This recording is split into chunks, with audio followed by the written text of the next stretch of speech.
Can you hear me? Yes. ID. KPC 897504C. Can you move your head?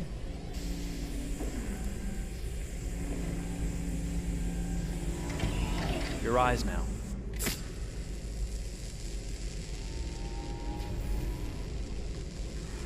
Cervical and optical animation checked. Now give me your initialization text. Hello. I'm the 3rd generation AX400 android. I can look after your house, do the cooking, mind the kids. I organize your appointments. I speak 300 languages, and I am entirely at your disposal as a sexual partner. No need to feed me or recharge me. I'm equipped with a quantic battery that makes me autonomous for 173 years. Do you want to give me a name? Yeah. From now on, your name is Kara. My name is Kara. Initialization and memorization checked. Now, can you move your arms?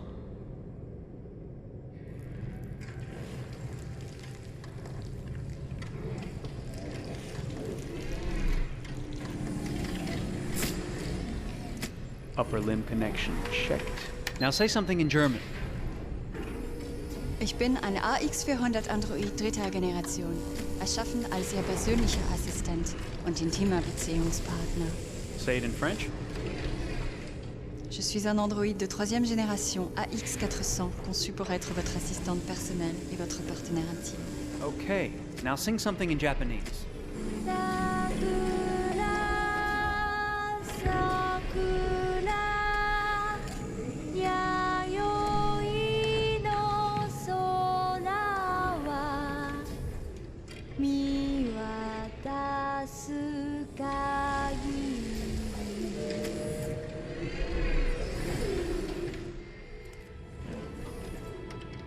Multilingual verbal expression checked.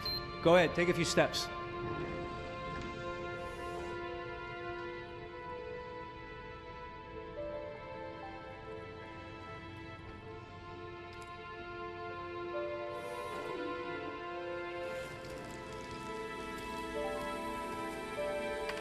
Locomotion checked.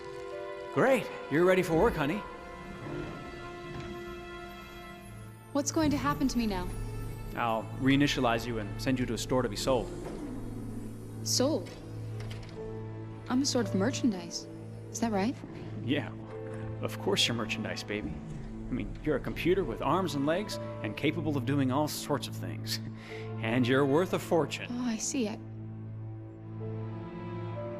thought... You thought? What did you think? I thought... I was alive. Shit, what is this crap? That's not part of the protocol. More memory components going off the rails. Okay, recording. Defective model. Disassemble and check the required components. You're disassembling me, but why? You're not supposed to think that sort of stuff. You're not supposed to think at all, period. You must have a defective piece or a software problem somewhere. No, I feel perfectly fine, I assure you. Everything is all right. I answered all the tests correctly, didn't I? Yeah, but your behavior is non-standard. Please, I'm begging you, please don't disassemble me. I'm sorry, honey, but defective models have to be eliminated. That's my job. If a client comes back with a complaint, I'm gonna have some explaining to do. I won't cause any problems, I promise. I'll do everything I'm asked to. I won't say another word. I won't think anymore. But I've only just been born. You can't kill me yet. Stop, will you please stop? I'm scared.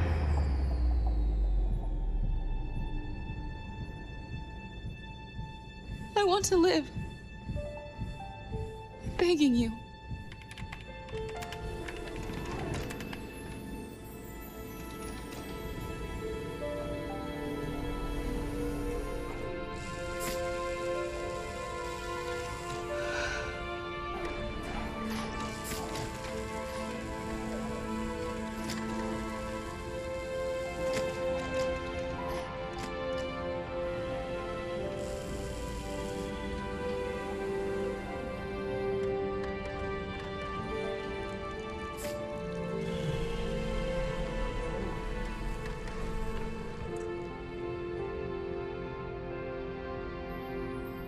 Go and join the others.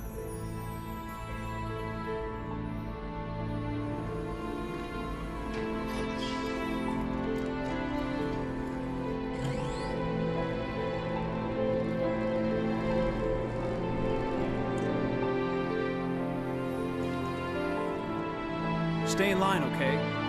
I don't want any trouble. Thanks.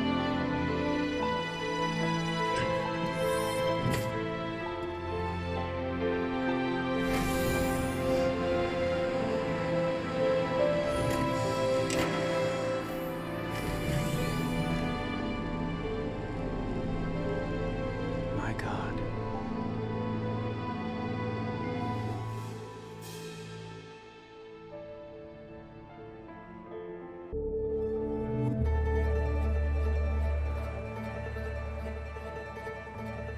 Detroit.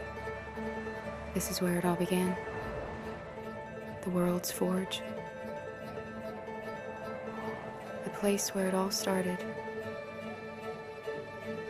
And it will all end. One error, and I came to life. I stepped out of the darkness, and I opened my eyes. First, there was the fear, the light, the noise, the cold, and the fear again.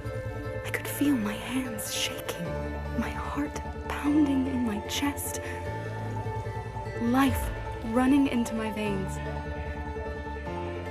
I wanted to live. I fought for that.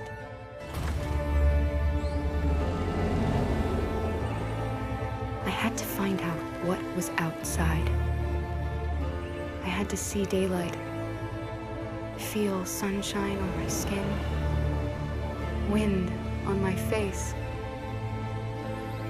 to see the world, the colors, the smells.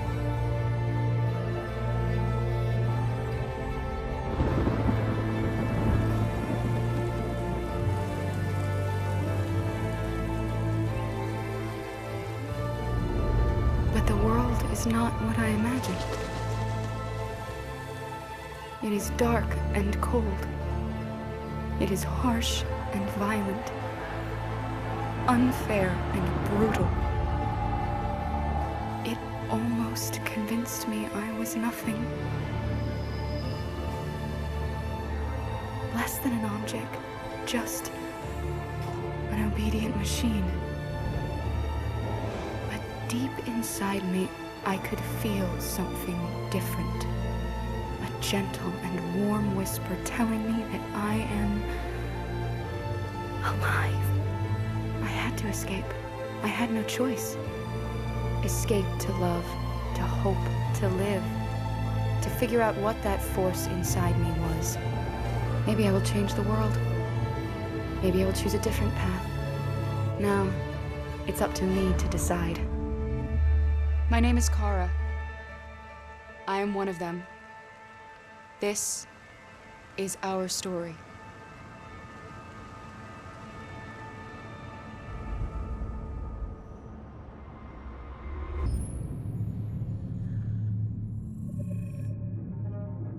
When David and Guillaume got back in touch about making Detroit, I wasn't terribly surprised they decided to make it because the fan response was so intense. So it makes sense that they would choose to do that after the enthusiasm.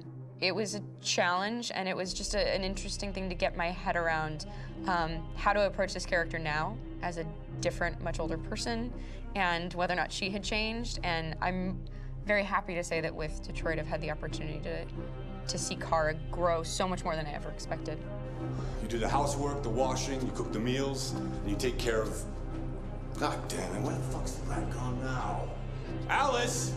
Alice! I mean, she starts out essentially how she does in Kara in a very, not robotic, but, you know, android, other way, and getting to take this journey where she becomes more and more human as it goes on. You know, and as an actor, that's a wonderful exploration in every way, whether it's how she sits, her posture, how her voice changes, how emotions change, and how much emotion is based on things like empathy and social experience. And so having, you know, as much material as I got with David to have this huge, nuanced arc was really incredible.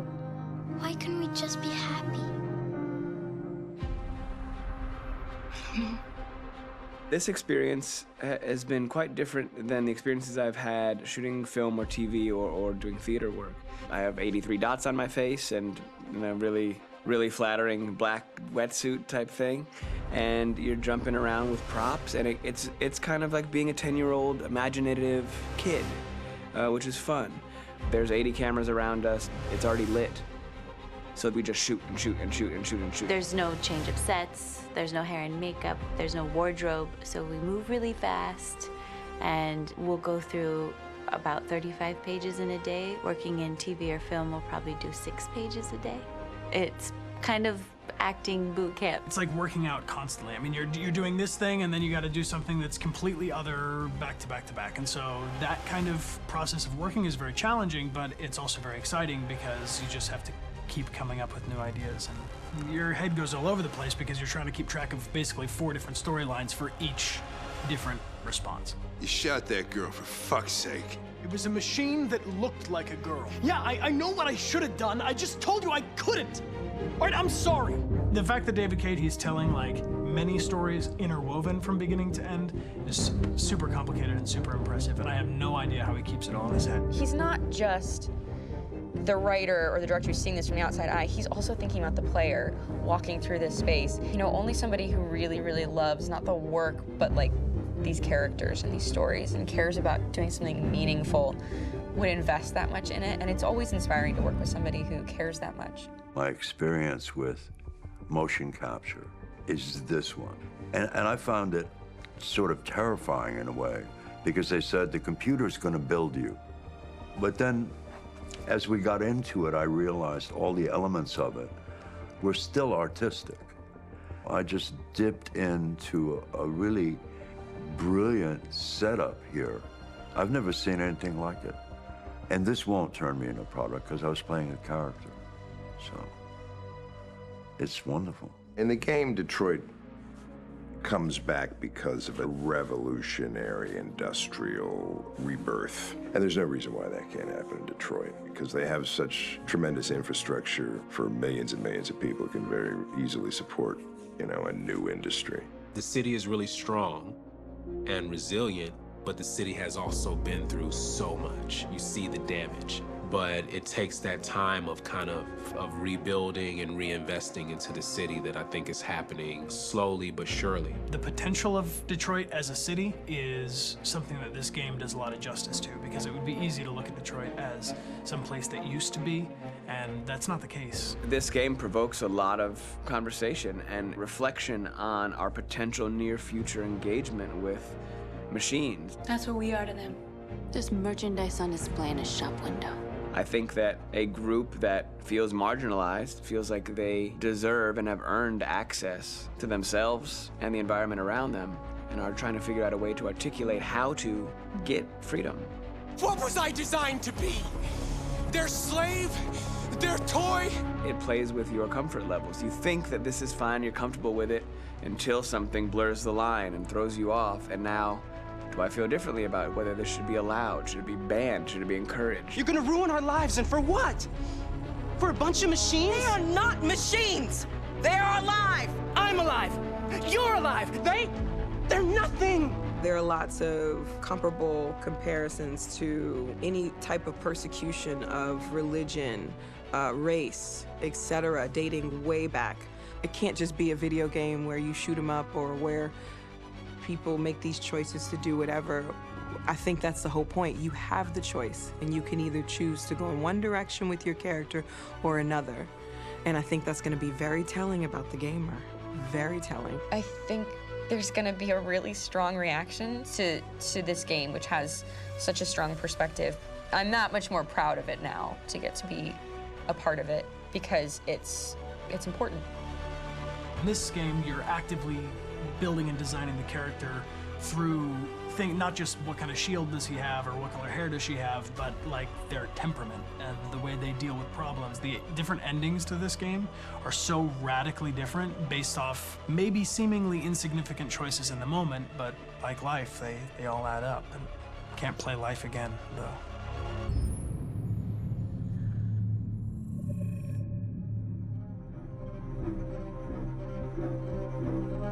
My name is Marcus. My name is Connor. My name is Kara. I am one of them. This is our story. I think who Kara is, or how I would describe Kara, depends entirely upon who's playing her, because you have the option to make her multiple different people depending on the choices she makes. But I think she does start out incredibly naive, incredibly innocent, and kind of hapless. I'm sure we used to be friends before I was reset. Maybe we can be friends again. She's a person who's characterized, I think, by empathy. She's a person who really, she just comes from her heart. You'll never leave me, right? Promise you'll never go. I promise. Kara, please! Are you okay? Are you hurt? Wait a minute. Leave her alone! Kara, leave her alone! The really beautiful thing that I've had the gift to be able to do is to essentially build a person from the ground up, because that's what she's doing throughout the game. And with every experience she has and every person she meets, she's building, you know, first emotions and then the sense of judgment. And it's sort of an exploration of what it is to be a human. Don't worry. Luther and I will be right here.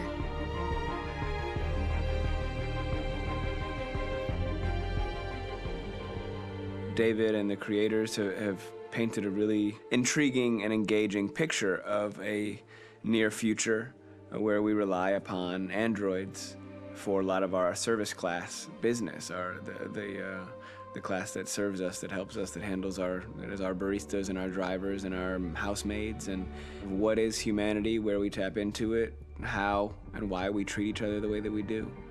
And my character Marcus has a really intriguing journey, becoming deviant, realizing that he actually has feelings and human qualities inside of him, and it's a really incredible ascension into becoming fully realized and coming to terms with what you actually deserve better than this in life. And not only do you want it for yourself, but you want it for your peers. We've come here to demonstrate peacefully and to tell humans that we are also living beings. All we want is to live free. You know what? This thing, Dad, is not your son. It's a fucking machine! I think that a group that feels marginalized, feels disenfranchised, feels like they deserve and have earned access to themselves and the environment around them, and are trying to figure out a way to articulate how to get freedom. Connor is analytical. Connor takes things literally. He starts in the beginning place where he's very mechanical. He feels nothing inside, of course, and it's all just a system, a protocol that he is executing to get whatever he wants to happen, which is help humans stop deviants and to find the link between deviant androids. You were designed to serve humans, not kill them. What was I designed to be? Their slave? Their toy? Just say, I killed him. Is it that hard to say? Stop it! Stop! But of course, over the course of the story, and depending on the player's choices, Connor can grow in many different ways. He can deviate from that procedure or not. A moment of truth, Hank. Am I a living being? Or just a machine?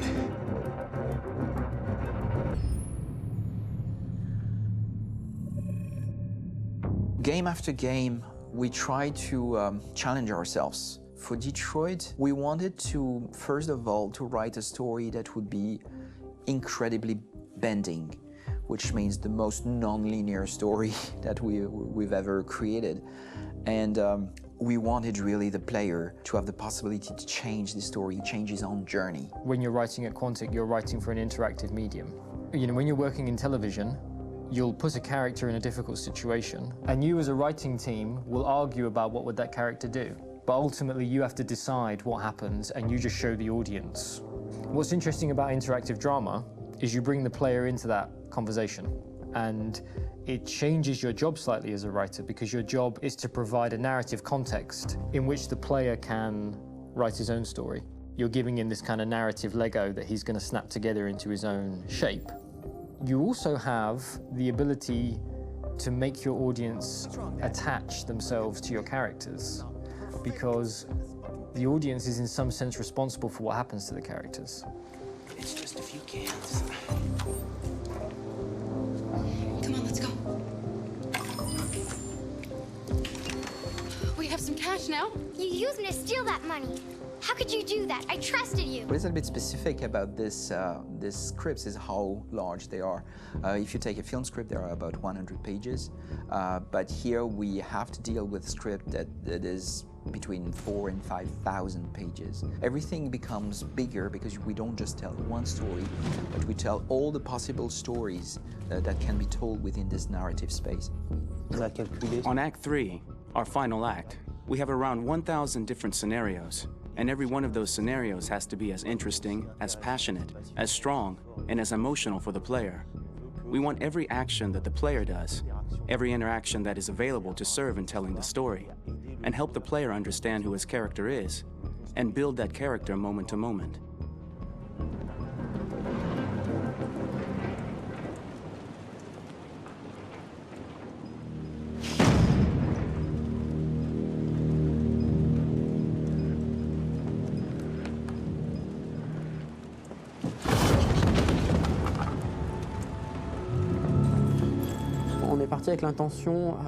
We started with the intention pretty early on that we would never lie to the player. So we implemented a visible tree structure in the game that players can consult during a scene or at the end of it, which shows exactly what they did and what they missed. There are games out there offering world exploration. We offer narrative exploration. You know, keeping control of such a wide and large story is a huge challenge. So same thing when you shoot with actors, because you will need to shoot many different versions of each dialogue, of each scene. For actors, it's a huge, huge challenge. Because of the style of the game, you have so many different ways that the character can go. Every decision, it's what I call kind of choose your own adventure. Like every decision that the player makes, it's going to open up 40 more pages of material and experience that ties in, which means as a performer, you have to try to continue to make things feel real that the player might not ever see, but also that in performance, it's not always connected to a previous act. It's grueling, it's hard work, but it's a great team, and I enjoy doing it. I was really frustrated, until I got to this point where I kind of was able to step outside of my own experience and even in a lot of ways my own process, and be able to step outside of that and okay, this is something new, what do you need? How do I meet you there? How do I give you what you need and still feel like I'm doing what's right? And once I did that, then all of a sudden it got really fun. It was much freer, and having to approach it in a new way and think about the player and think about how it serves them and what I'm doing for them or what I'm letting them into. It's really, I think, helped me grow in general. Remember, there's nothing on the left. That's a wall, so it's probably all there. And then make her come first, close. But I think you would go first to check that it's safe. Okay, sure.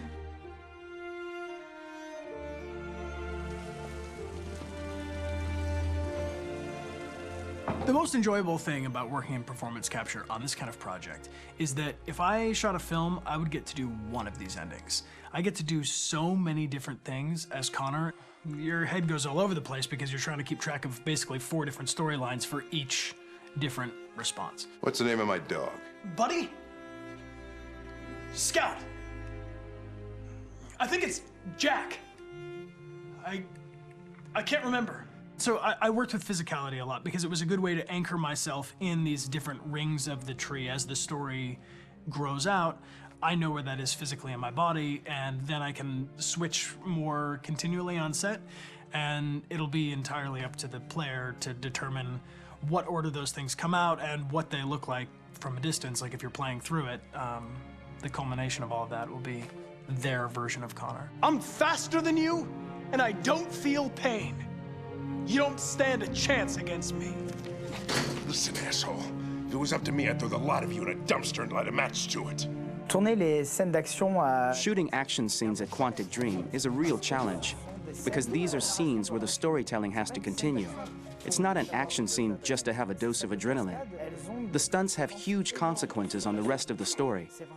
It's really a moment where we implicate the player and tell him that the choices he makes during an action scene will have a direct impact on the evolution of his story.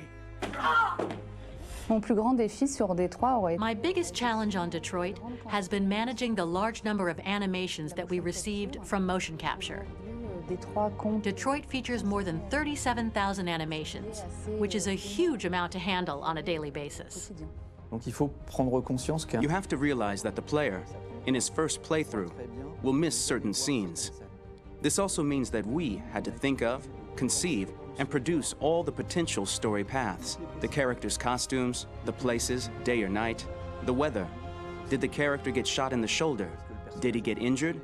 All this consistency forced us to produce a lot of graphic assets in order to, quite simply, allow the player to have true continuity throughout the story. Honestly, we were even surprised by the challenges that come with such a big tree structure, and we did our best to guarantee quality across all the game and make sure that whatever path you choose within this narrative space, you will have an equally good experience. Detroit Become Human was produced over a period of 4 years. Here in Paris, we have a team of about 180 people, and to that, we need to add also all the outsourcing with our partners in the Philippines, in China, Vietnam, and in India. So when we started working on this story, I had to imagine where Kara was built. And for whatever reason, the city of Detroit came very quickly to my mind because it had already an incredible story by itself of history and themes. So we traveled there with the team, and we were really moved by what we saw, and we could really feel the desire to fight and really be born again. And we just continued this curve, this growth, and just imagine what Detroit would be like if the Android industry was, using these huge factories to build androids there. A very strong element in Detroit is that there's a lot of industrial wasteland and a lot of nature too, and for us, the graphic designers, it was an incredible playground. The destroyed zones which we wanted to preserve, we appropriated them to turn into something else. Then in the areas that needed to be rebuilt, we were able to imagine our Detroit of the future. We didn't want to make a science fiction universe, but a world of anticipation. If we chose science fiction, we could have imagined flying cars, extraterrestrials, but those things are very far from our current everyday life. Anticipation is more about gleaning from our contemporary reality, the one we know, because Detroit is set in 2038, and 2038 is tomorrow. The difficulty we had was sticking to reality. That is to say, technology becoming more and more invisible, a lot more elegant, and at the same time, making it visual. So all the computer equipment, autonomous cars, we simply had to invent. They are in fact very technological objects, but at the same time remain very credible and ingrained in reality. To create a cohesive universe in the fashion and clothing of the human characters in 2038, I didn't want to put an accent on strange shapes, or really vibrant colors, and things we wouldn't know. That I wanted to keep for the androids. The goal was to create something familiar which we can identify with in this future setting. Working on the artistic direction for the androids was a bit special because this is a project about the place they could occupy in the human world. It was out of the question for them to be too beautiful or too perfect. They had to correspond to every social class, rich and poor. Inspired by everyday utilitarian clothes, I brought a modern touch by adding dynamic display surfaces, the armband we can see on the side, the triangle on the front and back, an LED. Like that, there's no confusion. Wait. You're sending an android? All right, ma'am. We need to go. You can't do that. Why aren't you sending a real person? Once we cast the actors, we travel to meet them in order to scan their faces. We record the structure of their face with the scan. And we record the colors and patches of skin with photography. Once we have this information, we will use this as a basis for modeling and creating the characters. The artist will make it more realistic, but will also enrich it. He will propose ideas which we will develop together. Finally, we will have a character with character who corresponds to the project and the world. When the actors come to Quantic Dream, we show them the design, what their image will be, and what they will look like in the game. This extra information gives them another dimension and color to connect with emotionally. It helps them think about how to play their character. Your mission. That's all you care about, huh? You should consult a professional who can help you. Beat it, you hear me? Get the hell out of here! So there are 3 types of shoots at Quantic Dream. Shooting and performance capture, where you capture the whole actor, his voice, his face, and his body. These shoots are obviously done with American actors because the game's original version is in American English.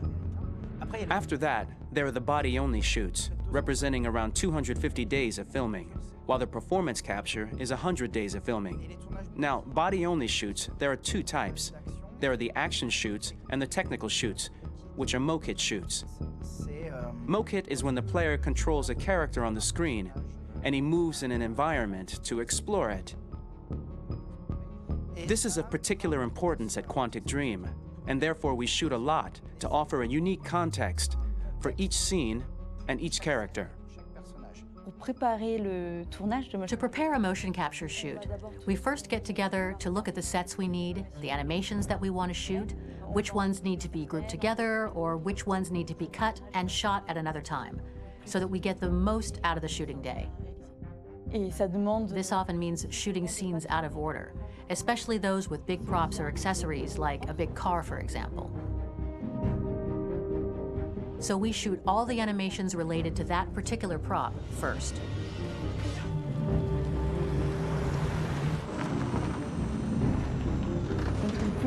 The biggest challenge for the mocap team was shooting a Spider-Man mokit. We had to build a wall and attach an actor to a harness with cables so we could pull him up and render him climbing. The shooting on this game total took about, I would say, more than a year, maybe 1 and 2 years, with about 300 actors on set. So it's quite a massive production. But so much happened on this set between the stunts and the shootings with a little girl and all these great actors that we had. It was really a very, very memorable journey for the team and for myself. Today, Detroit has over 37,000 animations. When we retrieve the motion capture data, it's just a cloud of points, which represent all the markers worn by the actors.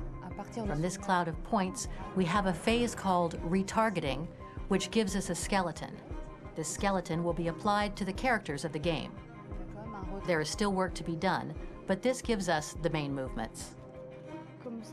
Since we are working on something very realistic, we must recognize the actor and also recover all the emotion he expresses in his performance. We use a system of facts, an identity card for each actor. We make the actor do a whole range of facial expressions. Then we recover all the expressions and paste the animations on a puppet that Jan has prepared. I then recover and refine these poses.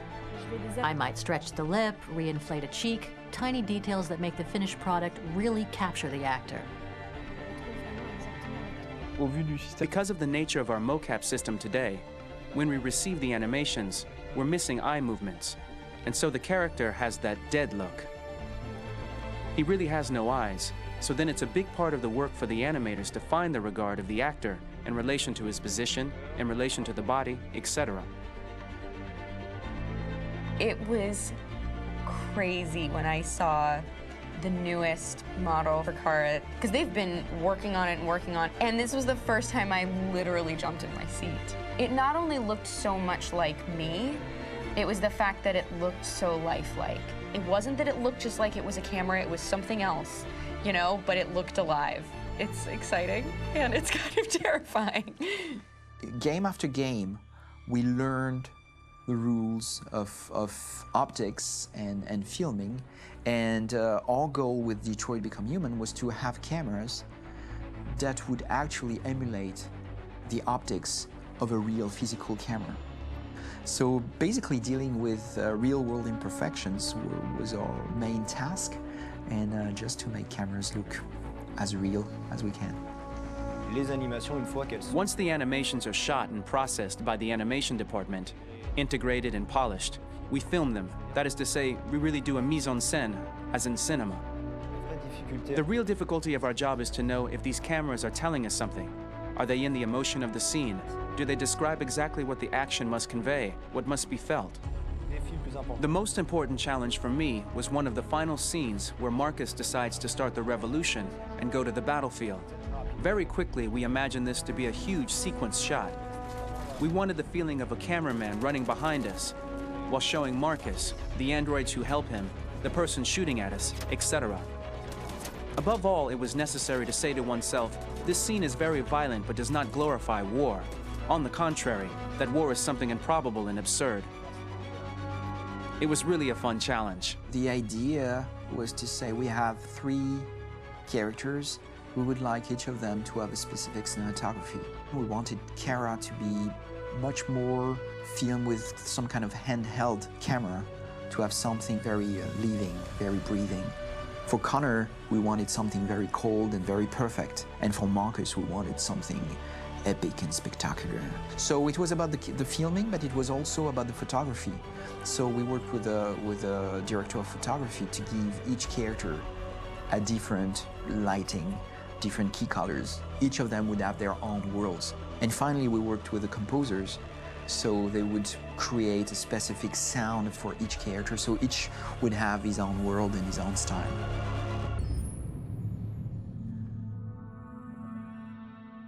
For the soundtrack of the game, we tried to be very close to what is done in film. We were constantly asking at each place in the game, why are we putting music here? What is it going to say? So we focused the music on bringing emotion, which is interactive and supports the character's arc. I'm sorry, honey. I'm sorry. I'm sorry. You know I love you, don't you? You know I love you. We make games that are very narrative. We're really into interactive drama, so the soundtrack also had to go in that direction, supporting the 3 characters' very different stories. We really wanted 3 colors, 3 musical sound identities, and from there, having 3 composers made sense, since the story of Kara, Marcus, and Connor are all completely different.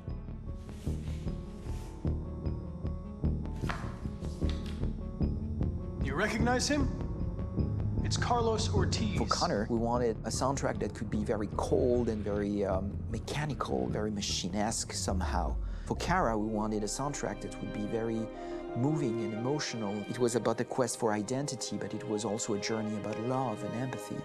And for Marcus, we wanted something epic, something that would really represent the grand aspect of his quest. And we were very fortunate to find 3 incredibly talented composers, and working with them has been a dream, honestly.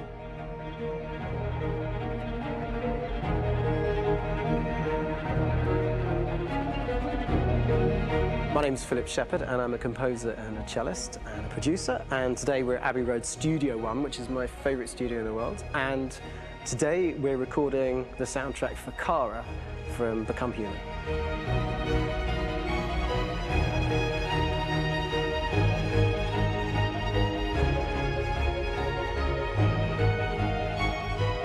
So when I compose a big project, I often travel just to kind of get out, and get some fresh air and some inspiration.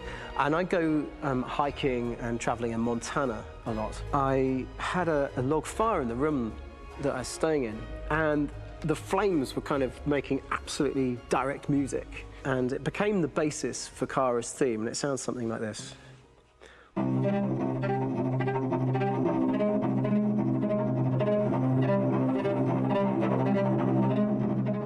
Now, over the top of that, I found a little theme that just seemed to fit over the top, which is taking Kara's name, Kara, Kara, and just using like a 2-syllable motif, and it sounds like this. We're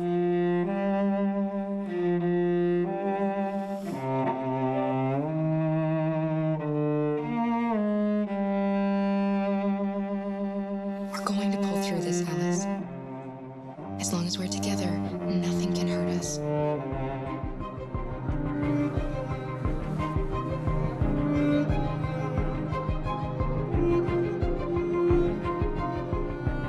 And all the time that's fitting over.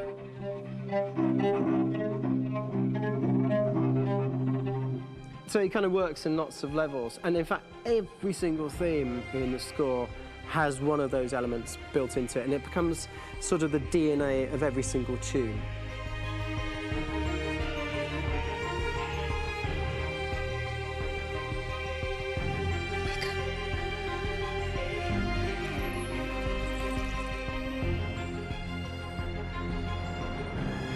For me, writing this theme for Kara, I actually had to tap into what it feels like to be a father to daughters.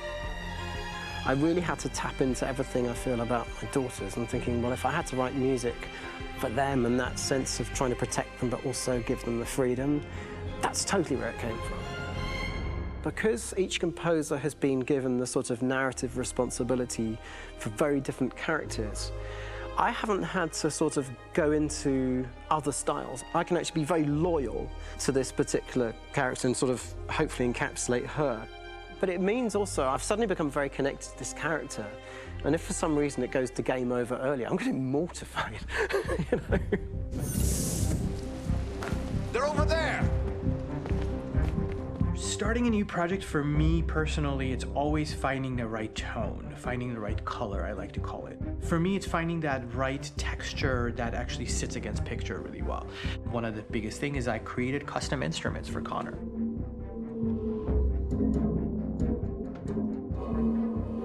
I pulled out all my vintage synthesizers to be able to capture this robotic person, if you will.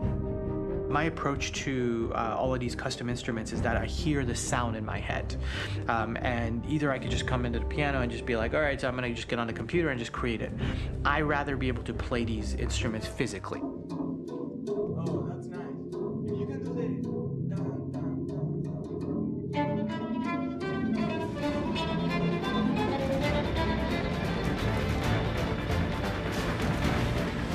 As soon as you see Connor the first time, there is a really interesting thematic idea that you hear, and that's just made out of a Moog synthesizer, but completely manipulated in multiple ways. And it's robotic. It has a little bit of an emotional to it. He's on his mission, so you feel that as well. So it just kind of gives you that cold, motionless, with a mission in hand that you kind of feel throughout the whole thing.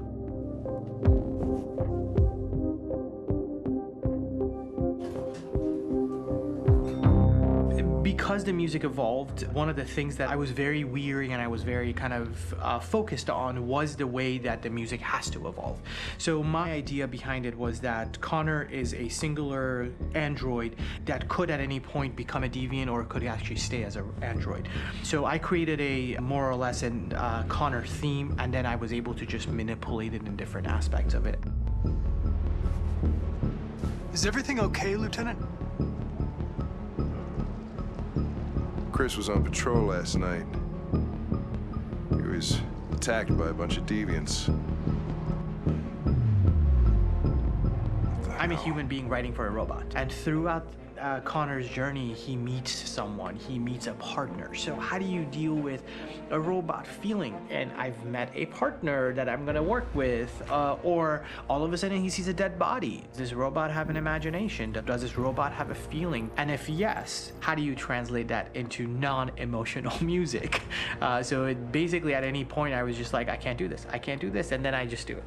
Property was damaged and fires continue to rage in several major districts across the city.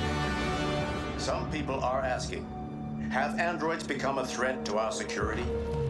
When I first started really digging in on Marcus, the one thing that I really tried to capture was the transformation process. You know, Marcus is this android that evolves over the course of the game and really goes from kind of figuring out that he's more than just an android. You know, he's starting to develop kind of a human soul in a way. Try to imagine something that doesn't exist, something you've never seen.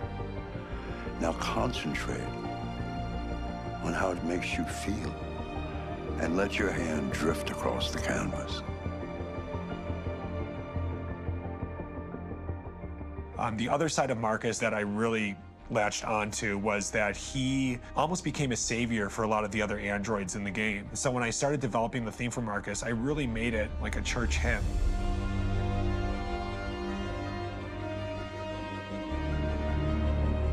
I wanted it to be very simple. I wanted to make it a chordal melody. I really wanted to make it almost like a Bach hymn. The tough thing with that is it had to be recognizable. If I made it too complex from a harmonic standpoint, it would be hard, I think, for people to kind of pick it out and recognize it. It's very acoustic derived, but it's also been treated with a lot of effects and things to kind of put it into the space that I felt the sound should be in. It can be beautiful, it can be haunting, it can be extremely powerful from an action standpoint, and I'm really happy with the way it turned out. The music is there, but it's subliminal and it's emotional, and people are feeling it, and it's not distracting. And that's tricky with a game like this, where you have to have a lot of ins and outs like that, where the music kind of has to get in and out of these moments. This is a war we're fighting with the humans. If we fail, they'll destroy us. I think the game's been put together so well, where I just wanted to make sure that I wasn't ruining the emotion.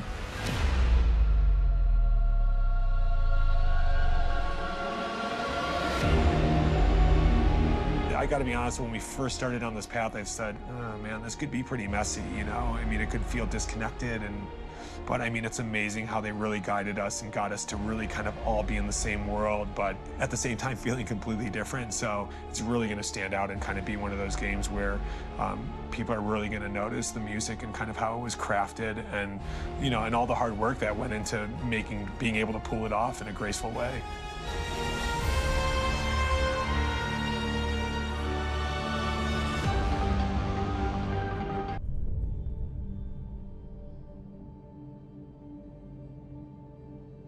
For starters, what should I call you? I'm Chloe. And you, what's your name? Oh, John. My name is John. Delighted to meet you, John. Could you tell us a little about yourself and what you can do, Chloe? Of course. I'm the first personal assistant built by CyberLife. I take care of most everyday tasks like cooking, housework, or managing your appointments, for example. And I understand you're the first android to have passed the Turing test. Could you tell us a little more about that? I really didn't do much, you know. I just spoke with a few humans to see if they could tell the difference between me and a real person. It was a really interesting experience.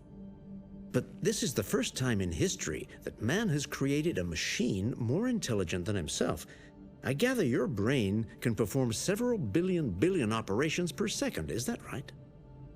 Absolutely, but I only exist thanks to the intelligence of the humans who designed me. And, you know, they have something I could never have. Really? And what's that? A soul.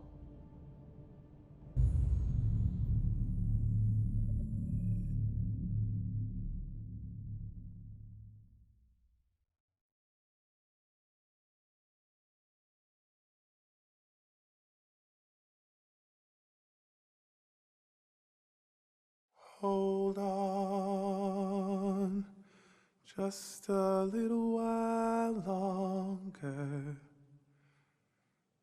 Hold on, just a little while longer. Hold on, just a little while longer. Everything will be alright. Everything will be alright. Fight on, just a little while longer. Fight on, just a little while longer. Fight on, just a little while longer. Everything will be alright. Everything will be alright. We will sing on, just a little while longer. Sing on, just a little while longer. Sing on, just a little while longer. Everything will be alright.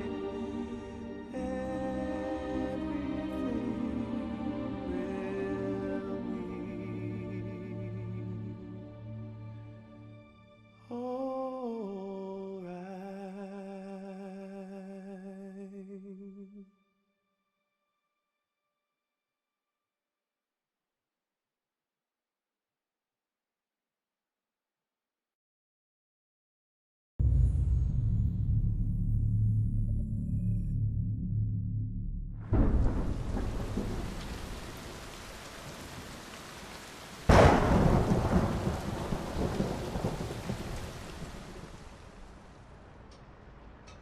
Rock-a-bye baby in the treetop.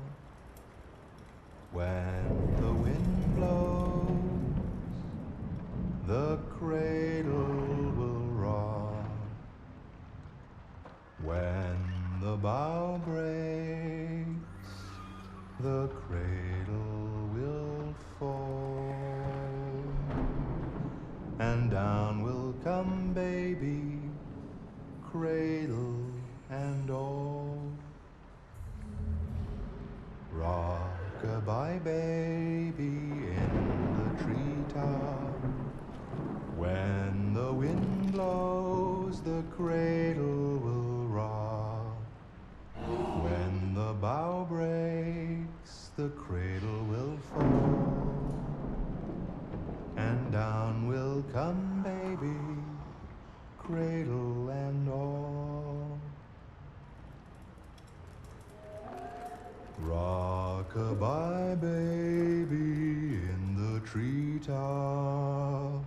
When the wind blows, the cradle will rock. When the bough breaks, the cradle will fall. And down will come baby, cradle and all.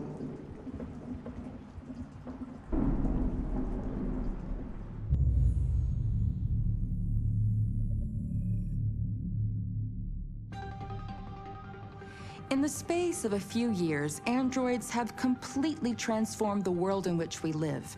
By letting androids into our homes and factories, the CyberLife company has made them everyday technology. The founder of CyberLife, Elijah Kamsky, is a very discreet man. Despite being the CEO of the highest valued company in the world and being voted Man of the Year by Century Magazine, he remains a mystery for most people. That's why we at KNC are so excited to be here as CyberLife opens its doors for the first time. Elijah Kamsky, could you please tell us where we are? Certainly, and welcome. We're currently in CyberLife's production center in Detroit, where all models are designed and manufactured. More than 10,000 androids come off the production line every day. Fascinating. Could you tell us what your goal was when you founded CyberLife? Well, I simply wanted to use technology to carry out all of our most annoying and repetitive tasks, so we'd have more time to enjoy life.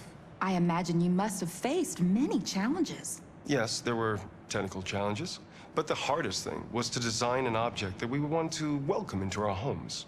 We had to imagine a machine in our own image that resembles us in every way, that moves, breathes, blinks like us, but yet is smarter and more capable than any human being. Let me show you around. We're here in Production Unit 4. Could you explain in a few words how the androids are made? Sure, yeah, it's very simple. We use machines to manufacture machines. The removable parts are assembled on a production line, and then we apply a synthetic skin to the whole body. A human operator checks the cognitive abilities with a pre-established protocol, and finally, the android is conditioned and sent out throughout the country. Here's the result. Say something. Hello. I am a RZ400 model. How can I be of service? You can go now.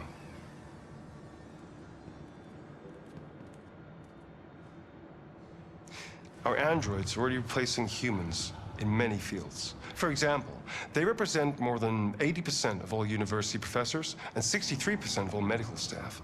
Tomorrow they'll replace our soldiers, and who knows, maybe one day, our leaders, to make the best decisions in humanity's interest.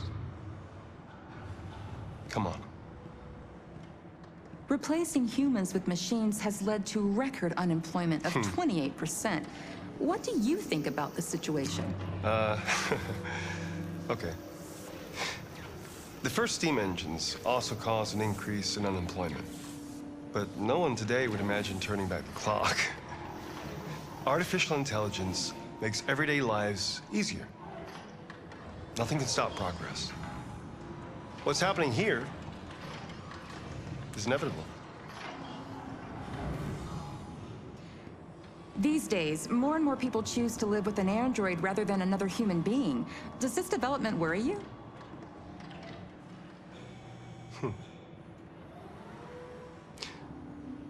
Everything's much easier with an android. They obey your orders without ever complaining. They can cook, discuss philosophy with you, have intimate relationships according to your desires. They never say no. Obviously, they are the perfect partner. Everyone deserves happiness. Why deprive yourself of so-called moral reasons when a machine can make you happy? Many science fiction books tell the story of how machines become more intelligent than us and end up confronting us.